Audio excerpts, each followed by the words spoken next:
ರವಿ ಚುನಾವಣೆಗೆ ನಿಂತು ಶಾಸಕನಾಗ್ಬೋದಾಗಿತ್ತು, ಆದರೆ ಶಾಸಕನ ಸ್ಥಾನ ರವಿಗಿಂತ ಚಿಕ್ಕದಾಗಿತ್ತು. ರವಿ ಮಂತ್ರಿ ಆಗ್ಬೋದಾಗಿತ್ತು, ಮಂತ್ರಿ ಏನು ಮಾಡ್ಬೋದು ಅದು ಲಿಮಿಟೆಡ್ ಆಗಿರ್ತಾ ಇತ್ತು.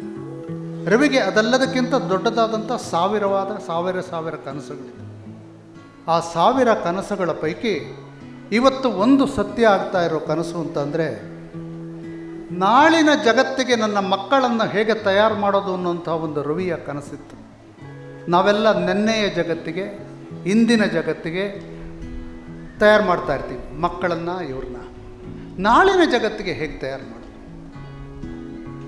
ರವಿ ಯಾವಾಗಲೂ ಒಂದು ಸಮಾನತೆಗಾಗಿ ಒಂದು ಮನಸ್ಸಿನಲ್ಲಿ ಹಂಬಲಿಸಿದವರು. ಉಳ್ಳವರು ಮತ್ತು ಇಲ್ಲದವರ ಮಧ್ಯೆ ಒಂದು ಜಗತ್ತಿನಲ್ಲಿ ಒಂದು ದೊಡ್ಡ ಪೈಪೋಟಿ ಇರುತ್ತದೆ. ನಾನು ಇಲ್ಲದವರ ಪರವಾಗಿ ನಿಲ್ಲಬೇಕಾಗ್ತದೆ ಅಂತ ಹೇಳ್ತಾ ಇದ್ದ. ಹೇಗೆ ರವಿ ಅಂತ ನಾನು ಕೇಳಿದ್ರೆ, ನನ್ನ ಸ್ಕೂಲಲ್ಲಿ ನಾನು ಡೊನೇಷನ್ ತಗೊಳ್ಳೋದಲ್ಲ ಅಂತ ಹೇಳ್ತಾ ಇದ್ದೆ. ಅರೆ ರವಿ, ಸ್ಕೂಲ್ಗಳು ತೆಗೆಯೋದೇ ಡೊನೇಷನ್ ತಗೊಳ್ಳೋಕ್ಕೋಸ್ಕರ, ನೀವು ಅದು ಹೇಗೆ ಡೊನೇಷನ್ ತಗೊಳ್ಳಲ್ಲ ಅಂತ ರವಿ ಹೇಳ್ದ. ಸ್ಕೂಲ್ ಇರೋದು, ವಿದ್ಯೆ ಇರೋದು ವ್ಯಾಪಾರ ಮಾಡೋದಕ್ಕಲ್ಲ.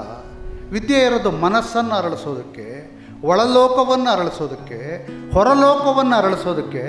ಹಾಗಾಗಿ ನನಗೆ ಡೊನೇಷನ್ ಬೇಡ, ನನಗೆ ಏನು ಖರ್ಚಾಗುತ್ತೋ ಅಷ್ಟನ್ನು ಮಾತ್ರ ನಾನು ತಗೊಳ್ತೀನಿ, ಅದಕ್ಕಿಂತ ಜಾಸ್ತಿ ನಾನು ತಗೊಳ್ಳಲ್ಲ, ನಾನು ಡೊನೇಷನ್ ತಗೊಳ್ಳಲ್ಲ ಅಂತ.